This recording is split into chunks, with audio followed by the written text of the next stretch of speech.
Salut, bienvenue sur la chaîne pour cette nouvelle vidéo. Je vous ai fait il y a quelques temps la présentation du matériel lumière qu'on utilise et aujourd'hui on va vous faire la présentation du matériel son qu'on utilise parce que oui, on fait également du son. On parle beaucoup de vidéos sur cette chaîne, de vidéos de lumière, mais on fait aussi du son, donc on va vous présenter tout ça avec Yannick.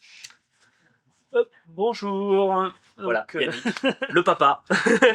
pardon. Qui ouais, on travaille ensemble et du coup lui il est plus axé sur la partie son et moi plus sur la partie lumière puisque voilà, faut chacun Meilleure développe. maîtrise de l'ordinateur, je veux dire. Voilà. Pour moi, oui. Voilà. Voilà, il y a des compétences voilà, qui sont plus faciles à développer d'un côté que de l'autre et puis ça prend du temps d'acquérir des compétences surtout dans des milieux aussi techniques, donc voilà, on sait séparer le travail, c'est quand même plus Voilà. facile. C'est parti, on vous présente tout ça. Alors le son, c'est quoi? Bah, déjà, souvent, quand on entend quelque chose, c'est que ça sort de quelque part. Donc ça sort souvent par des enceintes. On a donc des enceintes actives ici, donc les Behringer Eurolive F1220 qui nous permettent d'envoyer le son en façade. Donc là, c'est ce que le public entend, qui font 250 les Behringer, pardon. Ensuite, les enceintes passives, on les utilise en retour. Là, c'est pour que les musiciens s'entendent. Donc, elles font de 150 watts chacune. Et pour que, comme elles sont passives, pour pouvoir entendre que le son arrive dedans avec déjà une certaine amplification, on a ici un ampli, donc le E400 de chez Thomann, qui fait sous 8 ohms, il fait 2 fois 155 watts. Au-dessus, on a un rack DI, donc c'est pour que les musiciens puissent se brancher en direct avec une guitare électroacoustique, une guitare électrique, ou alors le pédalier des guitares, le synthé peut se brancher directement dedans, ce qui permet de réégaliser le niveau, le signal, et on ressort derrière en XLR pour partir sur soit le multiplayer ou directement sur la table de mixage dont on parlera tout à l'heure. Et c'est l'Ultra DI Pro de chez Behringer en 8 pistes. 8 pistes.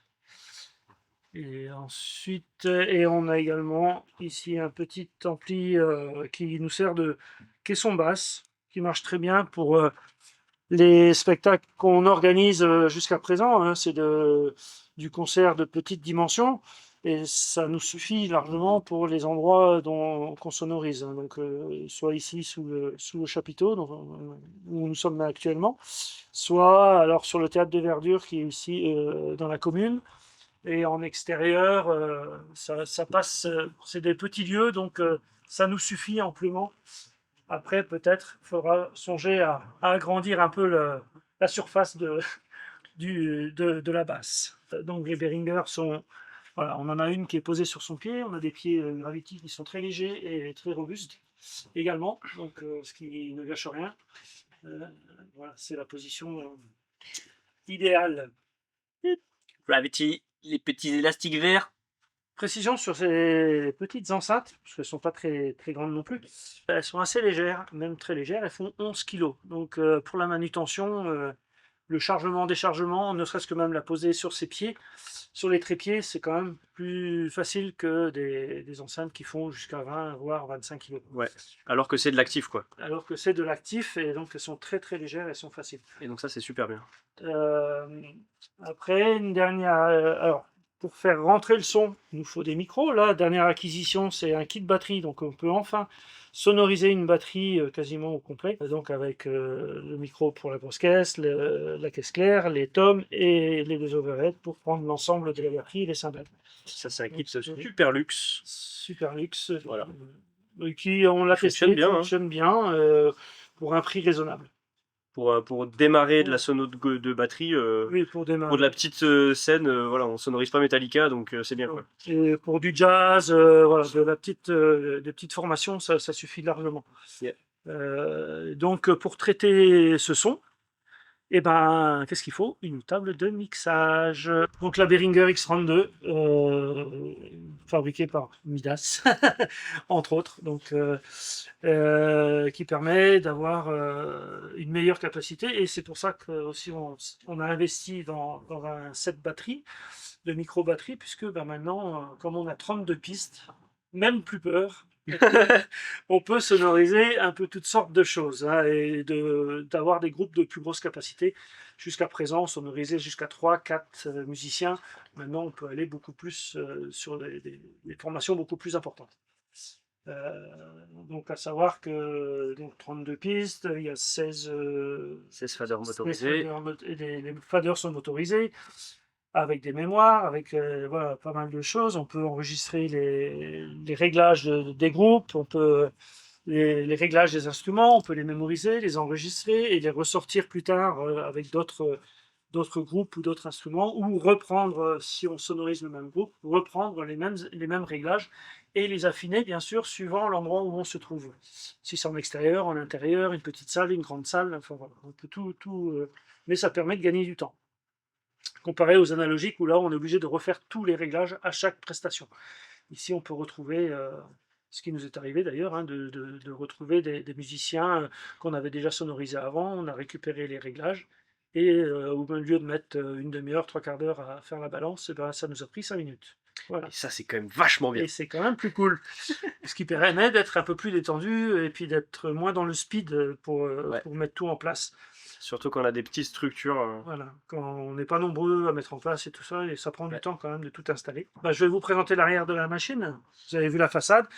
L'arrière de la machine, donc comme je disais, 32 pistes, donc 32 entrées en physique.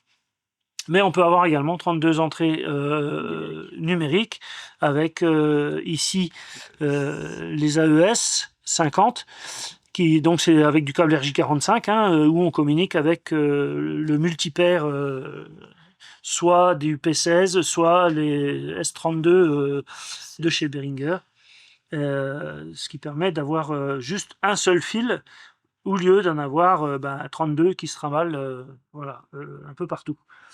Après, on a ici des entrées et des sorties en jack et en RCA, donc pour avoir des auxiliaires. Et on a les 16 sorties, dont 2 qui sont essentiellement attribuées à la sortie façade, donc pour les enceintes de façade, les Behringer entre autres pour nous. Et après, on peut assigner les autres sorties à différents appareils. Voilà, ça peut être pour différents appareils.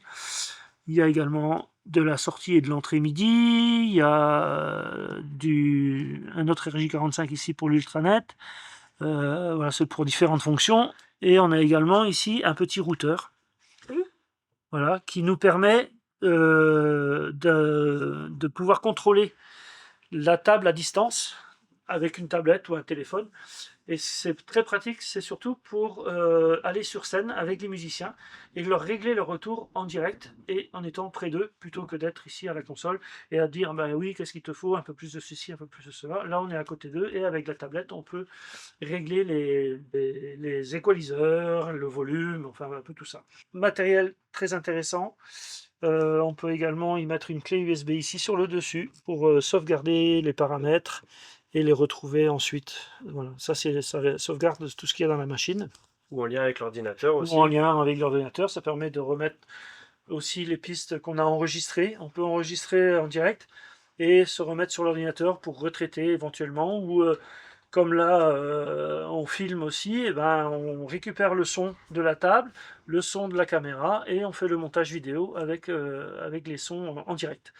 Donc, ce qui permet d'avoir un son de qualité et des images de qualité avec cette caméra-là. On a également un petit appareil ici qui est un sonomètre. Ça permet de savoir jusqu'à quel volume sonore on est, sachant qu'on ne peut pas dépasser 110 dB, mais on n'y est jamais arrivé. On est arrivé à 91, 96 maximum, mais on ne dépasse pas plus, parce que c'est pas spécialement nécessaire par rapport aux formations qu'on a sonorisées ces derniers temps. Voilà. Formation et au lieu aussi. Voilà, c'est ça. Les lieux où on était aussi. Et quelque part, on est aussi pour de se dire que c'est pas parce que c'est très fort que c'est bien. Voilà. Ça, c'est notre leitmotiv un petit peu aussi. Et bien voilà pour ce tour d'horizon du matériel son qu'on a. Si vous avez des questions, mettez-les en commentaire, on y répondra. C'était vraiment un tour d'horizon, donc on a été assez succinct, rapide, et on rentre pas trop dans le détail, puisque bon, il y a des détails techniques qui nous passent un peu au-dessus. Mais en tout cas, voilà, c'est notre installation, et c'était pour vous montrer avec quoi on travaille. Si vous avez aussi des amis ou des connaissances qui cherchent de l'éclairage, de la sonorisation, bah, nous sommes là. Voilà. Voilà, pensez à nous.